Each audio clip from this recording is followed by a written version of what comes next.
Welcome है दोस्तों आपका मेरा YouTube channel master info tech. तो आपने दोस्तों फाइवर का नाम तो सुना होगा, जहां से लोग घर बैठ के ऑनलाइन अर्न कर रहे हैं। आज मैं आपको शो करूंगा एक ऐसी कमाल की स्किल जो हर बंदा इजीली कर सकता है। यहां पे आपको एक गिग शो कर रहा हूं, जैसे I will translate any Spanish और इंग्लिश बिजनेस और लीगल डॉक्यूमेंट। तो ये क्या कर रहे हैं कि लैंग्वेजेस को ट्रांसलेट करके दे रहे हैं और उनसे अर्न कर रहे हैं। ये एक आसान सा तरीक़ेकार है फाइवर में, जिससे आप अर्न कर सकते हैं अपनी गिग लगा के। और ये करना कैसे है, ये तमाम इस वीडियो में मैं आपको बताने जा रहा हूँ। तो यहाँ पे देखिए, बेसिक की जो है वो 2000 है और स्टैंडर्ड की 4000 और 17000 जो है प्रीमियम है। तो ये कैसे आप कन्वर्ट करेंगे स्पेनिश और इंग्लिश लैंग्वेजेस को। सबसे पहले आपने इसको कॉपी कर लेना है। कॉपी करने के बाद गूगल में जाके यहाँ पे हमने सर्च कर लेना है स्पेनिश और इंग्लिश ट्रांसलेटर। जैसे ही आप लिखेंगे, आपने इस वेबसाइट पे चले जाना है।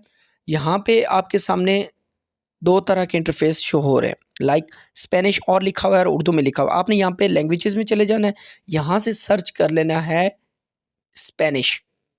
तो जैसे मैं स्पेनिश को सिलेक्ट कर लेता हूँ यहाँ से, ओके सिलेक्ट हो गया। अब नेक्स्ट में चले जाए, यहाँ पे मैंने सिलेक्ट कर लिया इंग्लिश।